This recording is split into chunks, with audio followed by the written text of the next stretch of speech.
High noon ESPN. It is Clemson tipping the scales at 1-1 on the road at Georgia Tech. Georgia Tech 2-0. Georgia Tech is a 3.5-point home dog. Dan Rubenstein. We missed this in our week 2 recap because Tech played Gardner Webb. Correct. Haynes King didn't play in that game. No. Haynes King's already banged up through 1 week of the year. It sounds like they let him sit it out on purpose so that he could heal up for this one. Precautionary, of course. A long season ahead of him. Sounds like he's good to go. I did entertain the notion of buying ishayneskinghurt.com. It can be yours for the low price of $18.99. I did not buy that. Okay.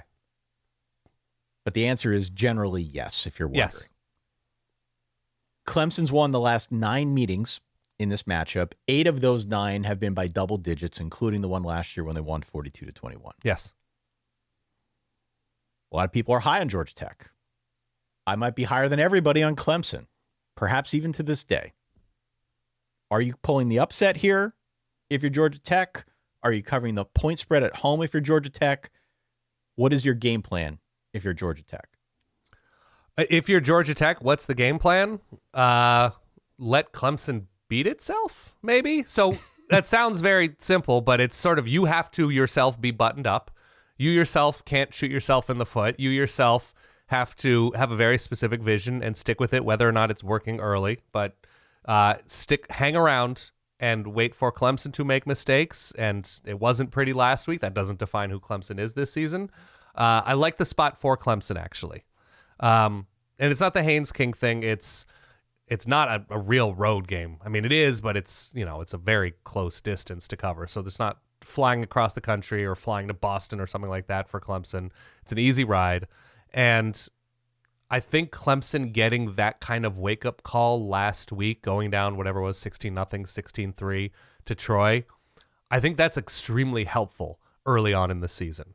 In the way that, like, as soon as Notre Dame, take any pick, but Notre Dame loses last year to Northern Illinois and completely takes it out on the next, 7 opponents, right? They start drilling them. They start getting buttoned up. Everybody locks in. It's a zombie Alabama situation is what you're describing, right? They get a little bit of taste of their own blood, and then suddenly they turn into something more. Yeah. Now, what has me worried is there's a single word that I don't love seeing next to a player at any position, let alone Clemson's leading receiver, and that's hamstring. Antonio Williams did not play last week against Troy. And it might have been precautionary. He might just be nicked up. It might just be a very minor thing. When you are dependent on speed and power and force and your hamstring is nagging at you, I don't love it. And maybe it's just because I myself am an elite athlete that provides a ton of torque in my life, and I've dinged up my hamstrings. It's not fun. So, and I know obviously Clemson has firepower aside from him, but I still like Clemson here because I think Georgia Tech is going to have all of Clemson's attention, especially after what they almost did against Georgia last season, what they did against Miami last season. And I think getting that wake-up call, I think is going to be very valuable for Clemson. I think they have better players. I think they have a better team. And if you shut down, which is a big if, it's a big ask, Georgia Tech on the ground, I think it becomes a lot more difficult because Georgia Tech's defense is still not at a place that I love. I take Tennessee because it's a good defense at home. I wish Georgia Tech's defense were a little bit closer to above average. It's 2 games in. We have no idea. But I would have liked to seen a little bit more against Colorado. So I'm going Clemson here to win by a touchdown and take this one 30-23. Yeah, I think we're kind of on the same track here. Like, the big question for me goes back to Clemson's offense in week 1 against LSU. And I know I mentioned it a few minutes ago, but just 261 yards. Was that because the LSU defense was so good? Was that because they're not that good on offense?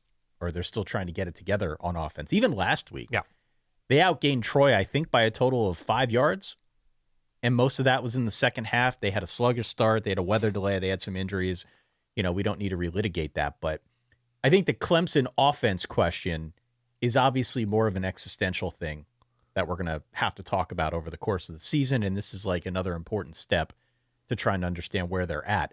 I'm not sure how much it matters, though, against Georgia Tech, because Georgia Tech is not a team, at least not recently, that anyone has associated with defense. Right. Virtually no pass rush a year ago. The pass defense was really bad.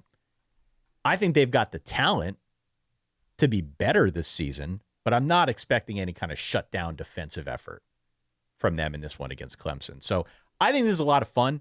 It's a great matchup. I've got it at something like 31-25 Clemson. I'm not super confident. You have to actually, it's an actual gamble to feel good about Clemson's offense right now. It is. It is. And so that's why I say I'm not overly confident in that. But part of me feels like at this point, I'm so invested in Clemson. Just, I've been talking about Clemson left and right since we started doing previews back in July. I would be a hypocrite for not picking them in a spot like this. So I think the difference ultimately is the defense is better. The defense gets a few key stops. It's fairly well telegraphed what Georgia Tech's going to do when they have the football, and it's going to go through Haynes King. Right. I think a couple key stops. I think a couple big passing plays, probably to Bryant Westco, who had some big ones last week as well.